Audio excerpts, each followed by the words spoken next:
तमाम कांदा उत्पादक शेतकरी बांधवांसाठी आताच्या क्षणाची सर्वात महत्त्वाची आणि मोठी बातमी। कांदा संदर्भातील एकंदरीत शेतकरी मित्रांनो, कांद्याचे भाव या ठिकाणी पुन्हा घसरणार का वाढणार त्या संदर्भातील महत्त्वाची अपडेट आपण एवढ्याच्या माध्यमातून जाणून घेण्याचा प्रयत्न करणार आहोत। तर महाराष्ट्रातील तमाम कांदा उत्पादक शेतकरी बांधवांना एकच विनंती आहे, व्हिडिओ शेवटपर्यंत बघा। अतिशय महत्त्वाचा हा व्हिडिओ जर आवडला तर नक्कीच लाईक करायला विसरू नका। पुढच्या चॅनलवर नवीन असाल तर या ठिकाणी बघितलं शेतकरी मित्रांनो, माझा शेतकरी YouTube चॅनलला सबस्क्राइब करून दुसरा बेल आयकॉन म्हणजे घंटा वाजवू नका, जेणेकरून माझ्याकडून नोटिफिकेशन तुमच्यापर्यंत पोहोचते।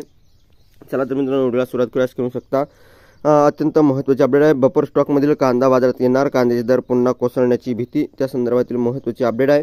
नाशिकमध्ये या ठिकाणी कांद्याचे या ठिकाणी पुन्हा एकदा एरणीवर येण्याची चिन्ह आहेत, कारण नाशिकच्या बाजार समित्यामध्ये कांद्याचे भाव काहीसे वधारतातच।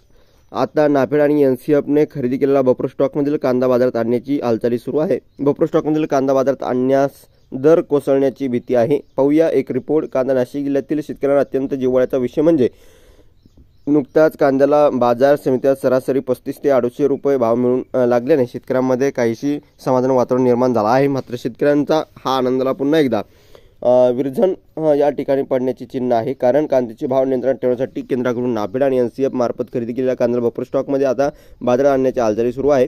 केंद्र सरकारच्या ग्राहक व्यवहार विभागाचे भाव स्थिरीकरण निधी योजनेअंतर्गत बफर स्टॉकसाठी 5 लाख टन कांदा खरेदी उद्दिष्ट दिलं होतं।